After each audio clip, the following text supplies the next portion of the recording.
با عرض سلام و ادب بازم ما هستیم مهمانی کاشانه های شما. در این ویدیو ما برای شما آماده کردن پیتزا رو نشون میدیم. این پیتزا یعنی درست کرده می شود با تون ماهی و پیاز.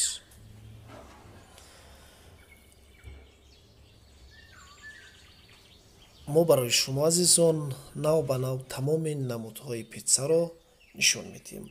میریم بعد سراغ آماده کردن پیتزا.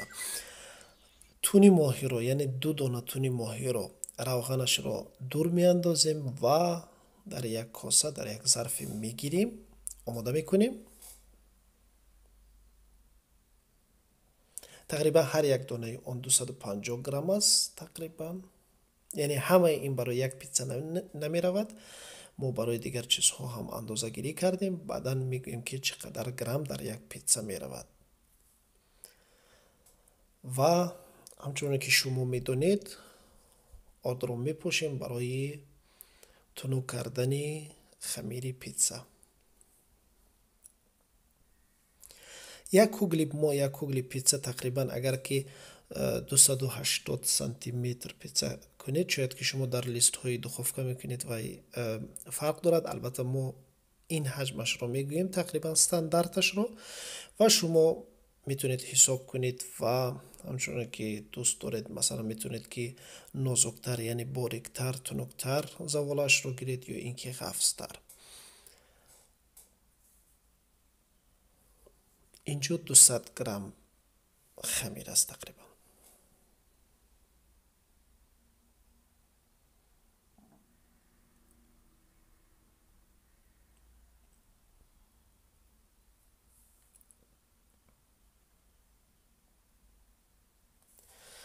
انشالله ما در ویدیوهای آینده نو به نوهای پیتزا رو برای شما پیشنهاد میکنیم، نشون میدیم که چگونه آماده کرده می شود. در لیستی پیتزا مخصوص پیتزا روغن میکنیم تا که نچسبد.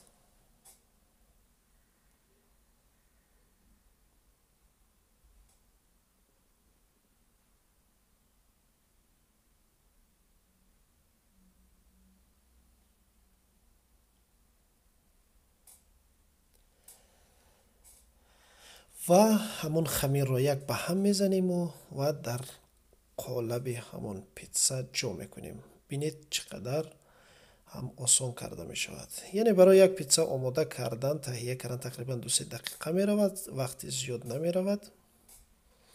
یعنی ببینید اگر یاد گرفتید خیلی خوب است. با یک این آدم میگن 40 هنر کم است.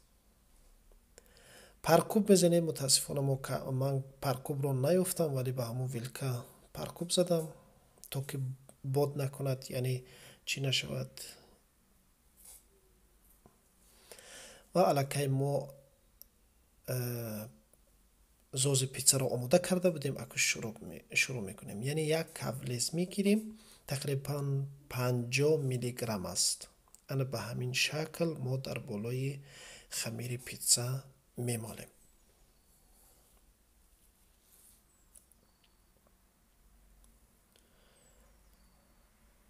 و تونی ماهی همچون که دیده بودید تونی ماهی رو تقریبا از 100 تا 150 گرم هست من به دست گرفتم، یعنی تقریبا اندازش همین قدر هست در یک پیتزایی که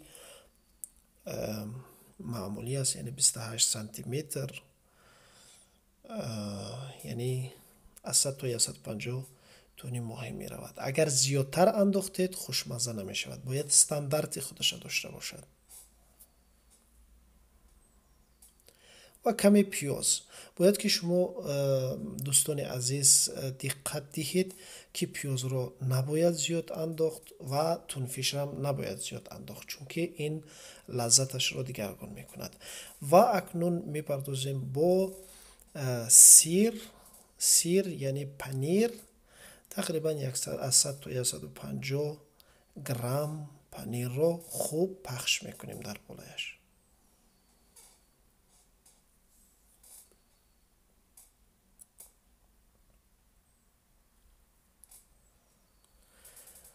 پیتزای دومی را همچنین آماده میکنیم.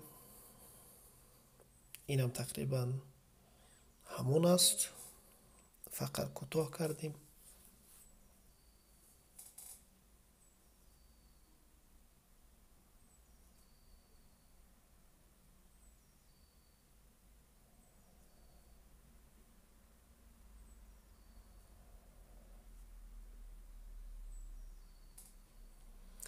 در 250 گرادوس از 10 تا 15 دقیقه میمونه. در که یک دونه پیتزای ما آماده شد. باور کنید خیلی خیلی خوشبوی است و خیلی خیلی خوشمزه است که جای شما خالی که ما نوش جان کردیم و برای شما این رو نشان دادیم. میتونید که به همین شکل پیتزایی که در پیتزریا ها فروخته می شود شما میتونید اگر رسیپی این رو درست کنید، یعنی دستور عمل رو درست کنید، در خانه بهترین پیتزا رو میخورید شما.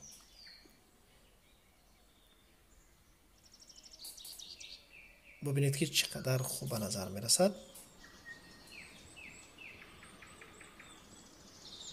و به همین شکل ما پیتزا رو میبریم.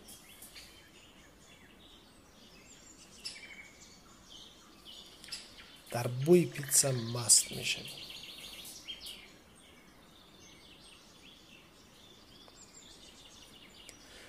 میبینید که چقدر چیز تنوک است، یعنی همش پخته است، همش یعنی 100% یگان کمبودی ندارد. فقط آدمی لازم است که نوش جان کند، بسم الله گفته نوش جان کرده شروع کند.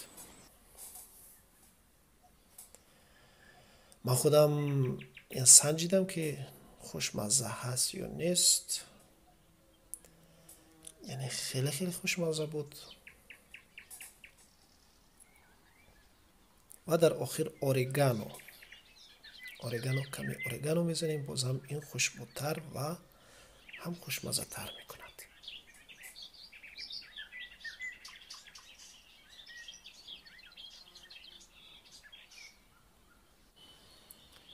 دوستان عزیز، به همین بود پیتزای ما تمام شد. البته شما کلاس و پدپیست را از یاد نبرارید دوستان عزیز و انشاءالله ما نو به نو در ویدیوهای شما ویدیوهای خیلی جالب، ویدیوهای خوب و مفید را پیشنهاد میکنیم. و همچون مثل همیشگی در آخر با پیامبر اسلامی یک صلوات میفرستیم و با شما اشتهای تام تا ویدیوهای دیگر. خدا نگهدار.